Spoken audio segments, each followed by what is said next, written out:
प्यारे बच्चों नमस्कार। मैं महेश कुमार वरिया, शासकीय उच्चतर माध्यमिक विद्यालय आमवा से मैं आपको पढ़ाऊंगा कक्षा 12वीं का फिजिक्स के अंतर्गत आज हम पढ़ेंगे इकाई 1 का अध्याय इकाई 1 में जो कुल अंक है पहले उसको समझ लीजिए। कितने अंक है वार्षिक के लिए?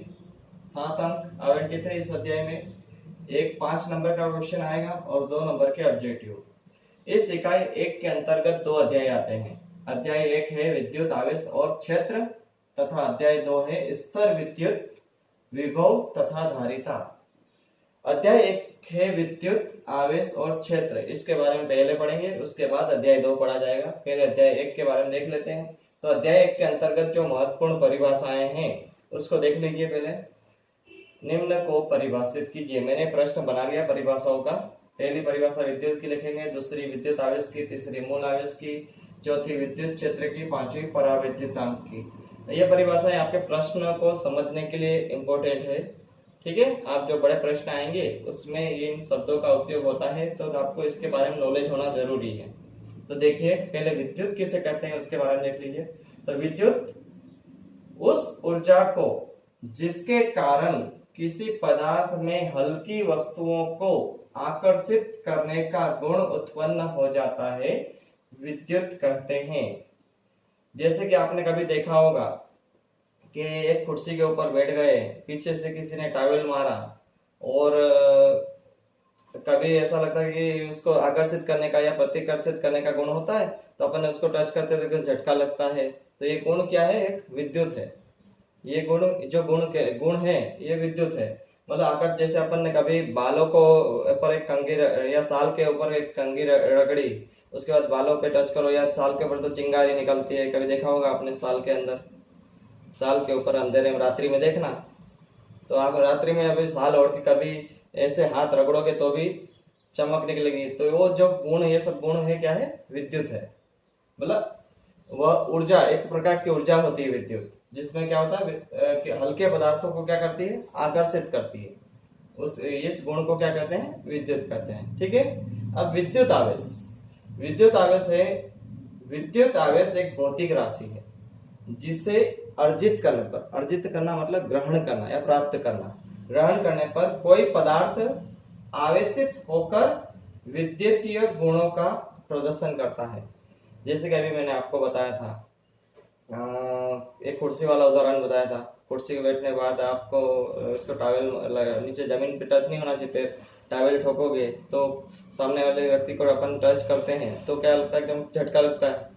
तो ये गुण है एक तरह से। तो ये गुण में उसके ऊपर कौन सा आवेश आ गया होगा? ऋणात्मक आवेश, क्योंकि अपन धरती से जुड़े तो अपने पास धन आवेश है। ठीक है। तो धन और ऋण का संपर्क जब होगा तो क्या लगेगा? झटका लगेगा। और एक गुण जैसे कि आपकी बुक में दे रखा है कि कांच की छड़ को रेशम के कपड़े पर रगड़ने से कांच की छड़ में कौन सा आवेश उत्पन्न हो जाता है? प्लस आवेश, धन आवेश। और एबोनाइट छड़ को रगड़ने पर उस एबोनाइट छड़ पर क्या हो जाता है? ऋण आवेश उत्पन्न हो जाता है। अब जैसे ये जो आवेश उत्पन्न होता है उसको क्या कहते हैं? विद्युत आवेश। विद्युत आवेश 2 प्रकार के होते हैं, एक धन आवेश और एक ऋण आवेश। इसके बारे में मैंने लिखा नहीं, लेकिन ये आप जानते हो। ठीक है। विद्युत आवेश का एसआई मात्रक कितना है? कूलाम है। और विद्युत कूलाम, इसका संकेत क्या है? विद्युत कूलाम का संकेत क्या है? सी मतलब कूलाम। ठीक है।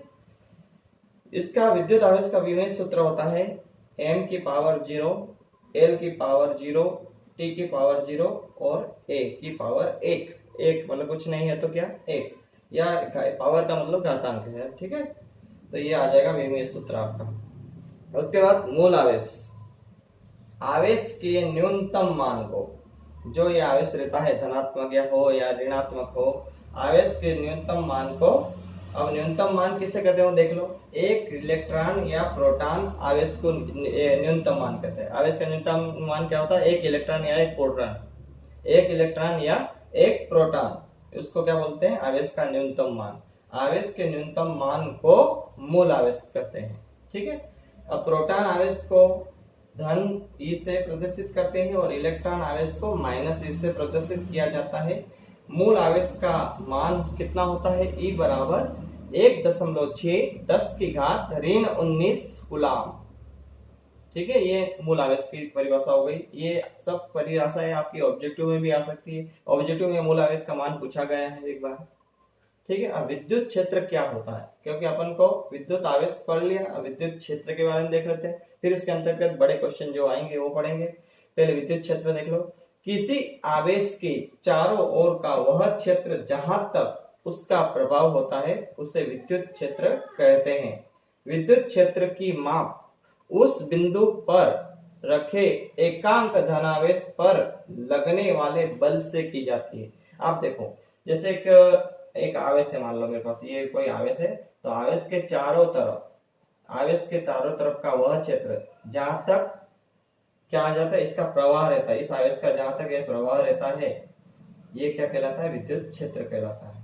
यहाँ तक का पूरा क्षेत्र क्या कहलाएगा, विद्युत क्षेत्र। मतलब इसका असर जहां तक रहेगा, इसका प्रवाह, इस आवेश का प्रवाह जहां तक रहेगा, प्रवाह मतलब इसका असर जहां तक लगता है, उसको, इस क्षेत्र को क्या कहते हैं, विद्युत क्षेत्र कहते हैं। और इसकी माप इस पर एकांक धनावेश पर लगने वाले बल से की जाती है। मतलब धनावेश पे कितना बल लग रहा है। आप जानते होंगे कि ऋणात्मक आवेश और धनात्मक आवेश, तो ऋणात्मक आवेश इस धनात्मक आवेश को क्या करता है, आकर्षित करता है। जैसे कि आपने पढ़ा होगा दो चुंबकीय, 11वीं में फिजिक्स में पढ़ा होगा, दो चुंबकीय गुण, दोनों उत्तरी ध्रुव एक दूसरे को क्या करते हैं, प्रतिकर्षित। उत्तरी ध्रुव और दक्षिणी ध्रुव एक दूसरे को क्या करते हैं,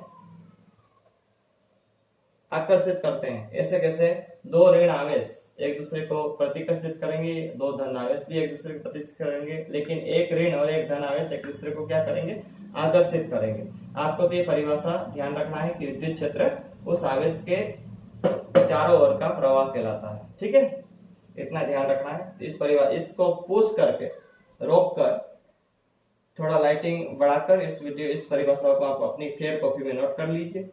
ठीक है, उसके बाद मैं आगे बढ़ता हूं। ठीक है, इसको नोट करिए।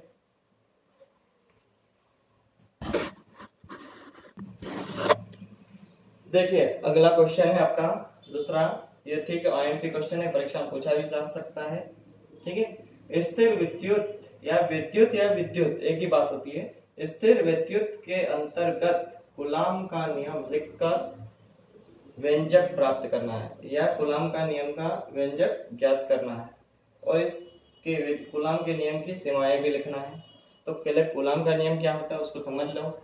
कूलाम का नियम है, दो स्थिर बिंदु आवेशों के बीच लगने वाला बल उन आवेशों के परिमाणों के गुणनफल के अनुक्रमानुपाती तथा उनके बीच की दूरी के वर्ग के व्युत्क्रमानुपाती होता है। यह बल उन आवेशों को मिलाने वाली रेखा के अनुदिश लगता है, मतलब रेखा के अनुसार लगता है। अनुदिश मतलब जिधर रेखा बनेगी उसके अनुसार लगता है। तो देखो, दो स्थिर बिंदु आवेश के बीच, अब दो स्थिर बिंदु आवेश कौन से ले लिया अपन ने, Q1 और Q2, ये दो स्थिर बिंदु है। इन दोनों के बीच में लगने वाला बल मैंने क्या मान लिया, F माना है, ये कैपिटल F। उनके बीच की दूरी, तो उनके बीच की दूरी, दोनों के बीच की दूरी क्या मानी, R। अब दूरी का वर्ग है, तो अपन व्यंजक निकालेंगे। पहले समझ लो आप नियम क्या होता है, ध्यान लीजिए कि दो स्थिर बिंदु आवेशों के बीच लगने वाला बल, मतलब इस F की बात कर रहा हूँ, ये बल उन आवेशों के परिमाणों के गुणनफल के अनुपाती, मतलब आवेशों का परिमाण क्या है, Q1 और Q2, इन दोनों के गुणनफल के अनुक्रमानुपाती या समानुपाती होता है। ठीक है, तथा उनके बीच की दूरी के वर्ग के व्युत्क्रमानुपाती। व्युत्क्रमानुपाती मतलब समानुपाती का उल्टा। ठीक है, दूरी के, तो दूरी कौन है बेटा, R। ये दूरी, ये दूरी को अपन ने यहाँ R माना है। ठीक है, ये दूरी के वर्ग के व्युत्क्रमानुपाती, दूरी का उल्टा होता है। कौन उल्टा होता है, बल। तो अब ये बल कैसा होता है देख लीजिए। अब मैं इसको समझा देता हूँ कि माना Q1 और Q2 परिमाण के दो बिंदु आवेश एक दूसरे से R दूरी पर स्थित है। ये Q1 और Q2 के दो परिमाण आवेश है। ये आवेश है, पहला Q1 आवेश और दूसरा Q2 आवेश, और दोनों एक दूसरे से कितनी दूरी पर है, R दूरी पर है। और यदि ये उनका परिमाण है, Q1 और Q2 क्या है, परिमाण है। यदि उनके बीच लगने वाला बल क्या है, F हो, मान लो ये बल क्या हो, F हो, तो कूलाम के नियम अनुसार क्या होगा कि बल समानुपाती होगा, समानुपाती या अनुक्रमानुपाती होगा। किसके? उन आवेशों के परिमाणों के गुणनफल के। तो परिमाण कौन कौन से हैं? Q1 और Q2। तो Q1 और Q2 के गुणनफल के अनुक्रमानुपाती या समानुपाती। तथा बल व्युत्क्रमानुपाती होगा उनके बीच की दूरी के वर्ग के व्युत्क्रमानुपाती। तो उनके बीच की दूरी कितनी है? r। तो r के वर्ग के व्युत्क्रमानुपाती मतलब उल्टा बटे में आएगा, 1 के बटे में ले लेते अपन 1 बटे r का वर्ग। तो ये व्युत्क्रमानुपाती हो गया। कौन हो गया? बल पहले दो बिंदु आवेशों के परिमाणों के गुणनफल के अनुक्रमानुपाती, और बल दोनों आवेशों के बीच की दूरी कितनी है? r के वर्ग के व्युत्क्रमानुपाती। तो ये अपन दो प्रकार से अपने इस नियम के अनुसार अपन ने लिख लिया। अब इन दोनों को मिला लेता हूं मैं, दोनों को मिलाकर लिखने पर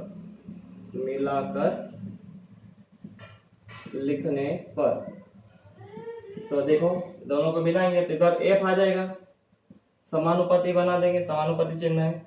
अब देखो बेटा, इन दोनों को मिलाएंगे मतलब गुणा होगा, इन दोनों का गुणा होगा। तो ये ऊपर है और ये बटे में है, तो Q1 गुणित Q2 का गुणा किसमें होगा? 1 में। तो Q1 Q2 एकम Q1 Q2, और बटे में कौन आ जाएगा? r का वर्ग। ठीक है, ये आ गया आपका। अब इसके बाद समानुपाती नियतांक ले लेता हूं मैं, एक को बराबर मान लेते। समानुपाती नियतांक क्या आ गया? छोटा के, बड़ा के नहीं, छोटा के ले लिया। Q1 गुणित Q2 बटे r का वर्ग। अब ये कौन है? k क्या है? k का मान लिखना पड़ेगा अपन को। k क्या होता है? जहां छोटा k एक आनुपातिक नियतांक है, आनुपातिक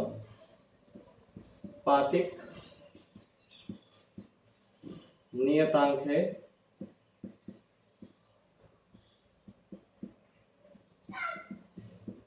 आनुपातिक नियतांक है। ओके, इसके बाद अपना एसआई पद्धति में वायु या निर्वात में, एसआई पद्धति में वायु या निर्वात में, इस निर्वात में वायु या निर्वात में, वायु या निर्वात मतलब को निर्वात किसको बोलते हैं? जिसमें ना वायु होती कुछ भी नहीं होता। तो वायु या निर्वात में k का मान कितना होता है? अब बोर्ड नीचा है इसलिए मेरे को नीचे बैठना पड़ा। चलो, k का मान आएगा 1/4 पाई एप्सिलॉन, इसको बोलते हैं एप्सिलॉन 0, एप्सिलॉन नॉट बोलते हैं, या एप्सिलॉन 0, ये इसका k का मान होता है। अब एप्सिलॉन को क्या बोलते हैं? निर्वात की विद्युतशीलता बोलते हैं। जहां लिखना हो तो लिख लो एप्सिलॉन, जहां एप्सिलॉन 0 बराबर निर्वात की विद्युतशीलता, निर्वात की विद्युतशीलता,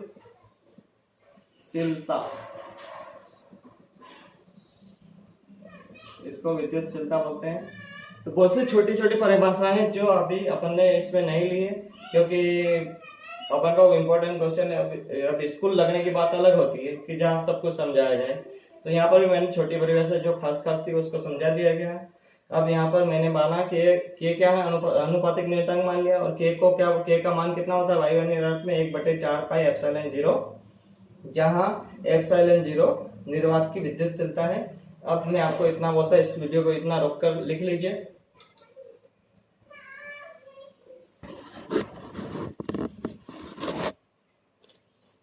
चलो अभी रोकते नहीं, अभी रुक जाओ, पूरा कर ही लेते हैं। लिख लेना आप। देखो इसका मान रख देता हूं, ये समीकरण नंबर अपन इसको क्या मान ली? 1। इसमें किसका मान रख दो? k का। तो समीकरण 1 में k का मान रख दो। समीकरण 1 में k का मान रखने पर, तो रखो मान, कितना आ जाएगा? तो f बराबर 1/4 पाई एप्सिलॉन 0 गुणित, ये बिंदु का मतलब गुणित ही होता है, गुणित Q1 गुणित Q2 बटे आर का वर्ग। ये आ गया, इसको समीकरण नंबर 2 नाम दे दो। ठीक है, अब अपन यदि माध्यम का परावैद्युतांक, मैं इसको इधर ले लेता हूं, देख लेना। ठीक है, यहाँ पर एंड हो जाएगा। ठीक, यदि माध्यम का परावैद्युतांक, मैंने आपको परावैद्युतांक की परिभाषा नोट नहीं करवाई, इसको बाद में समझा दूंगा। ठीक है, परावैद्युतांक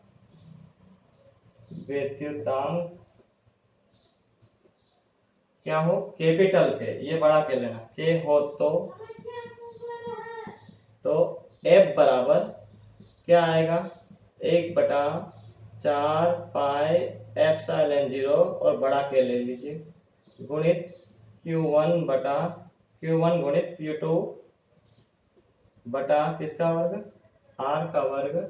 यही कूलाम का नियम है।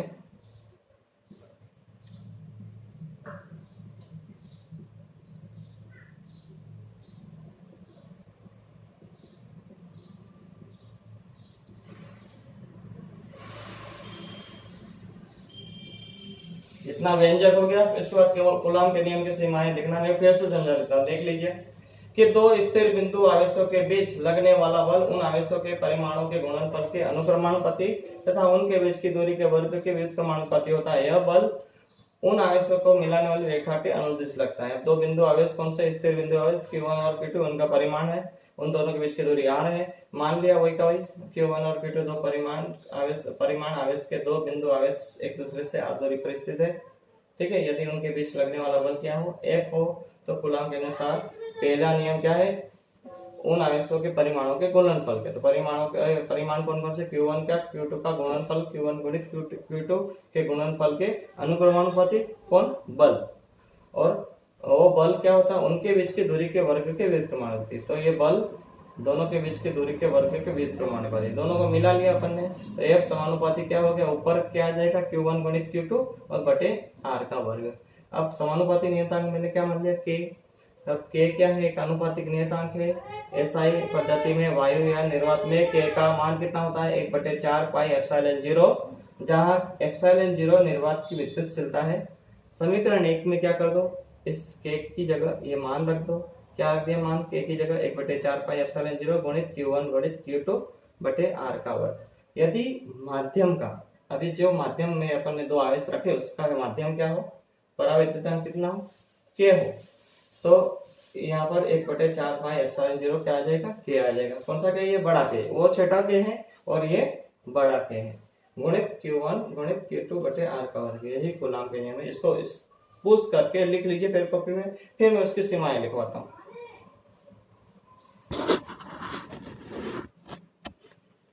देखो कूलाम के नियम की सीमाएं क्या होती है।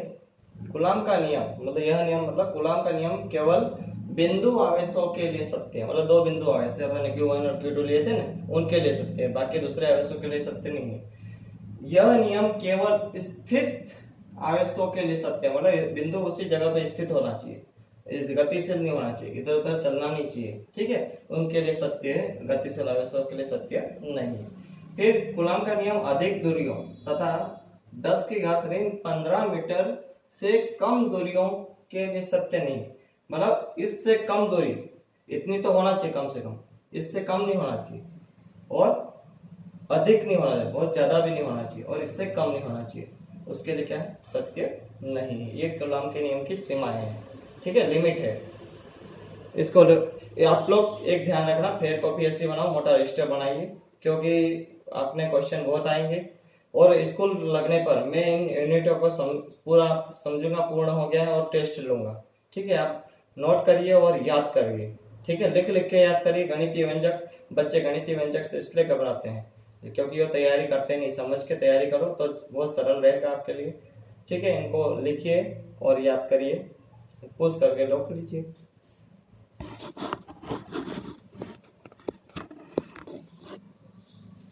देखिए अगला क्वेश्चन है अपना, कूलाम का नियम क्या है, इसका व्यंजक ज्ञात कर एकांक आवेश को परिभाषित करना। मतलब जो क्वेश्चन अपन ने नंबर 2 क्वेश्चन करा था, कूलाम का नियम क्या है, उसका व्यंजक ज्ञात करना, उसी के अनुसार देखो कूलाम का नियम तो अपन पूर्व अनुसार लिख देंगे। ये डैश डैश का मतलब आपको पुराना क्वेश्चन 2 में जो करा है वो कहाँ तक लिखना है, समीकरण 2 तक लिखना है। वो जो पहला क्वेश्चन इससे पहले करा है उसको वहां तक ही लिखना है, समीकरण 2, आगे नहीं बढ़ना है। जो परावर्तित अंक के लेते थे वहां तक नहीं बढ़ना है, उसको यहाँ समीकरण 2 तक खत्म कर। आप टेस्ट मत करना, आपको पूरा लिखना है, ठीक है। तो कूलाम का नियम, परिभाषा सहित, फिर मैंने चित्र बनाया था, उसके बाद पूरा व्यंजक करके यहाँ तक समीकरण 2 तक यहाँ लिख लेना, ठीक।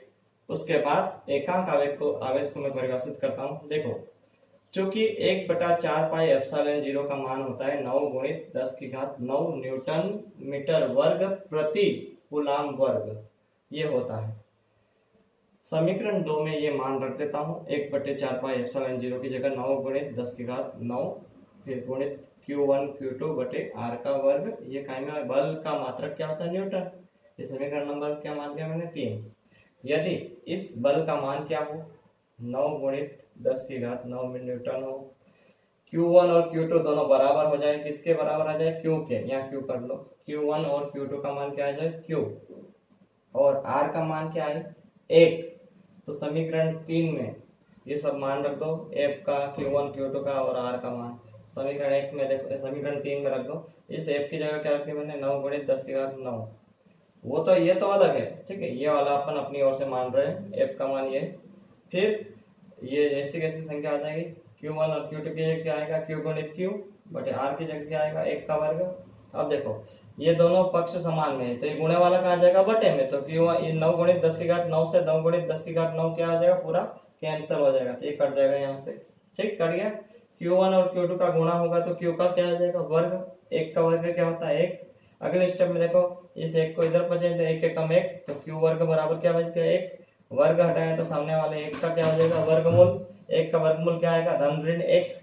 अर्थात एकांक आवेश की परिभाषा कैसी हो जाएगी, यदि समान आवेश, समान परिमाण के दो सजातीय आवेश, सजातीय मतलब एक जैसे हो, Q1 और Q2 क्या हो, Q के बराबर है, सजातीय एक ही आवेश है। यदि समान परिमाण के दो सजातीय आवेश निर्वात या वायु में 1 मीटर की दूरी पर, मतलब R का मान मैंने क्या लिया, 1 मीटर लिया था, ठीक है, 1 मीटर की दूरी पर स्थिर होने पर एक दूसरे को 9 गुणित 10⁹, 9 गुणित 10⁹, इसे 1 को अलग लिखा है तो 1/9 समझोगे, ठीक है। 9 गुणित 10⁹ न्यूटन के बल से प्रतिकर्षित करे। देखो, मैंने आपको क्या बताया था, बल का मान क्या था, 9 गुणित 10⁹, और ये जो सजातीय आवेश क्या है, Q1 Q2 क्या बन गए, Q सजातीय मतलब एक जैसे हो गए। दूरी कितनी ली, 1। तो ये दोनों एक दूसरे को क्या करे, प्रतिकर्षित कर रहे हैं, तो कट जाएंगे, ठीक, कट गए।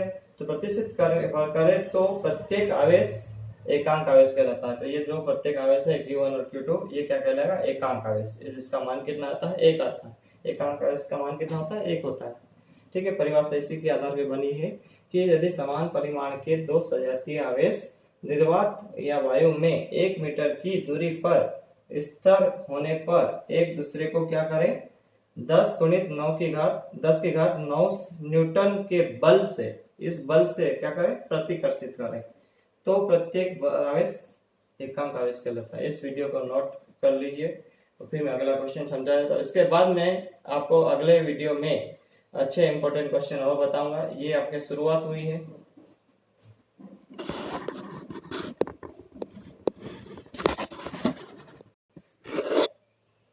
देखिए, ये क्वेश्चन है अपना, इंपॉर्टेंट क्वेश्चन है। विद्युत क्षेत्र की तीव्रता किसे कहते हैं, एक बिंदु आवेश के कारण विद्युत क्षेत्र की तीव्रता का व्यंजक ज्ञात कीजिए। तो पहले अपन विद्युत क्षेत्र की तीव्रता को समझ लेते हैं, क्या है विद्युत क्षेत्र की तीव्रता, अंडरलाइन करके लिख लेंगे। उसके बाद विद्युत क्षेत्र के किसी बिंदु पर, विद्युत क्षेत्र के किसी बिंदु पर स्थित एकांक धनावेश जितने बल का अनुभव करता है उसे उस बिंदु पर विद्युत क्षेत्र की तीव्रता कहते हैं, ठीक है। अब जैसे कि मान लो एक विद्युत क्षेत्र अपना ये है, और इस पर अपन ने एकांक धनावेश, यहाँ पर ये एकांक धनावेश रख दिया Q मान लो, ठीक है, Q रख दिया है, Q नॉट रख दो, ठीक है। और ये जितने इस विद्युत क्षेत्र में जितने बल का अनुभव करता है, एकांक धनावेश जितना भी बल लगता है उस बल को क्या मैंने नाम देते हैं F, ठीक है। इस क्षेत्र में जितना बल का अनुभव ये करेगा एकांक धनावेश, उस इस बल को क्या कहेंगे, विद्युत क्षेत्र की तीव्रता, मतलब ये विद्युत क्षेत्र के किसी भी बिंदु, जरूरी नहीं कि यहाँ केंद्र पे रखो, यहाँ पर रख दिया, मान लो ये क्यू नॉट यहाँ पर लग गया बिंदु, ठीक है। तो इस पर भी जो इस क्षेत्र के अंतर के जितना बल लग रहा है, ये बल जितना लग रहा है, इस बल को क्या कहेंगे अपन, विद्युत क्षेत्र की तीव्रता कहेंगे, ठीक है। तो देखिए मैंने उसी को समझाया है कि विद्युत क्षेत्र के किसी बिंदु पर स्थित, ये विद्युत क्षेत्र के किसी बिंदु पर, कोई से भी बिंदु पर ये एक आवेश रख दिया। क्या नाम है इस आवेश का नाम, क्यू क्यू क्यू जीरो या क्यू नॉट या क्यू नॉट बोलते हैं इसको, ठीक है। स्थित धनावेश जितने बल का अनुभव करता है उसे उस बिंदु पर विद्युत क्षेत्र की तीव्रता कहते हैं। माना विद्युत क्षेत्र के किसी बिंदु पर रखा परीक्षण आवेश क्या है, क्यू नॉट, क्यू नॉट बल F का अनुभव करता है, ये अपन ने माना ना, अभी बताया। तब उस बिंदु पर विद्युत क्षेत्र की तीव्रता, तो विद्युत क्षेत्र की तीव्रता का संकेत क्या है, कैसे दर्शाते हैं, E से दर्शाते हैं। E मतलब विद्युत क्षेत्र की तीव्रता, बल क्या लग रहा है F, और कितना आवेश है Q नॉट, तो ये बल बटा ये मतलब आवेश आ जाएगा। तो इसका ये सूत्र आ जाएगा, विद्युत क्षेत्र की तीव्रता का सूत्र ये बन जाएगा। फिर विद्युत क्षेत्र की तीव्रता एक सदिश राशि है, इसका SI मात्रक न्यूटन प्रति कूलम या N बटे C ऊपर ले आएंगे तो ऋण 1 हो जाएगा, तथा विमीय सूत्र आ जाएगा M L T की पावर -3 A की पावर -1 है। इसको आप नोट कर लीजिए, वीडियो रोककर फिर मैं इस विद्युत क्षेत्र की तीव्रता का व्यंजक ज्ञात करूंगा, ठीक है। इस परिभाषा को पहले लिख लीजिए। देखिए बिंदु आवेश के कारण विद्युत क्षेत्र की तीव्रता निकालना है अपन को। तो अपन ने एक बिंदु क्या है, बिंदु आवेश कौन है, O, इस पर आवेश क्या रख दिया, प्लस Q आवेश रख दिया इस बिंदु पर। अब इस पर अपन को विद्युत क्षेत्र की तीव्रता निकालना है। तो अपन ने अभी देखा था कि माना बिंदु P पर एक परीक्षण आवेश Q नॉट रखा है, Q नॉट रखा है, इसको Q नॉट या Q0 बोल सकते हैं आप। परीक्षण आवेश एक रख लिया, मतलब इससे यहाँ पर आधारी पर एक बिंदु P मान लिया और उस पर परीक्षण आवेश Q0 रख दिया। तब कूलम के नियम से Q0 पर लगने वाला बल, कूलम के नियम में अपन ने F बराबर निकाला था, मान क्या था, 1/4 पाई एप्सिलॉन 0 के गुणित Q1 गुणित Q2 बटे R का वर्ग। तो Q1 की जगह क्या आ जाएगा, ये Q, और Q2 की जगह क्या आ जाएगा, Q0 बटे R का वर्ग। ये Q1 और Q2 की जगह मान रख दिया अपन ने, ठीक है। यहाँ पर जो मान है मैंने क्या है, Q और Q0 के बीच की दूरी, Q1 और Q2 की जगह Q और Q0 ले लिया, प्लस को लिखने की जरूरत नहीं, ये प्लस आवेश से मान लिया मैंने, ठीक है। ये एकांक आवेश है, ये अपना क्या है, एक बिंदु आवेश के कारण, एक बिंदु आवेश कौन सा ले लिया, प्लस Q आवेश ले लिया, और ये परीक्षण आवेश को ही मान लिया मैंने बिंदु P पर। अब इस पर बल किधर लग रहा है, इस दिशा में, तो एक दिशा में ये बल लग रहा है, ठीक है। तो बिंदु P पर एक परीक्षण आवेश Q नॉट रखा है, तब कूलम के नियम से Q0 पर लगने वाला बल, ये वाला बल F इस दिशा में लग रहा है, तो क्या आ जाएगा, 1/4 पाई एप्सिलॉन 0 के गुणित Q1 और Q2 की जगह Q और Q0 ले लो बटे R का वर्ग। इसको समीकरण 1 मान लिया, जहाँ क्या है, माध्यम का परावर्तितांक है, ठीक है, ये तो अपन ने पहले भी बताया है। यदि बिंदु P पर विद्युत क्षेत्र की तीव्रता, अतः बिंदु P पर विद्युत क्षेत्र की तीव्रता निकालना, अपन को इस पर तीव्रता ज्ञात करना है, ठीक है। ये परीक्षण आवेश पर तीव्रता निकाल लेते हैं। तो तीव्रता निकालने का सूत्र मैंने अभी आपको परिभाषा में बताया था, क्या सूत्र था, E बराबर F बटे Q0। तो यहाँ से E बराबर क्या आ जाएगा, F का मान ये रहा, समीकरण 1 से रख लो मान ऊपर की ओर, 1/4 पाई एप्सिलॉन 0 के गुणित Q0 बटे R का वर्ग बटे कौन, Q0। कहां से मान रखा, ये समीकरण 1 से मान रखा मैंने, ठीक है। अब ये Q0 से ये Q0, ये ऊपर अंश में और ये हर में, तो कट जाएगा, ऊपर वाले से नीचे वाला कैंसल। अब जो बचा हुआ लिख लो, क्या बचेगा, 1/4 पाई एप्सिलॉन 0 के गुणित, ये गुणित ऊपर क्या बचा, Q, ऊपर Q बचा और नीचे क्या बचा, R का वर्ग, ठीक है। अब ये R का वर्ग, ये अपना परिभाषा। अब वायु या निर्वात में इस K का मान कितना होता है, वायु या निर्वात में K बराबर 1 होता है, 1 होता है, तब A बराबर क्या आ जाएगा, 1/4 4 पाई एप्सिलॉन 0 गुणित Q बटे R का वर्ग। यही विद्युत क्षेत्र की तीव्रता है, यही अभिष्ट व्यंजक है, यही अभिष्ट, उल्टा लिख रहा हूं, अभिष्ट व्यंजक है। ठीक है, ये यहाँ तक के आज अपन ने क्वेश्चन 4 क्वेश्चन पढ़ लिए। कल से और इम्पोर्टेंट क्वेश्चन चालू होंगे। इस भी ये क्वेश्चन भी इम्पोर्टेंट है, इससे थोड़ा अच्छी तरह तैयार कर लेना। एक कूलाम का नियम, ठीक, 2 क्वेश्चन अच्छे हैं आज के। तो इससे वीडियो को रोक कर सावधानी से लिखे और इसी तरह लिखे कॉपी में, ठीक।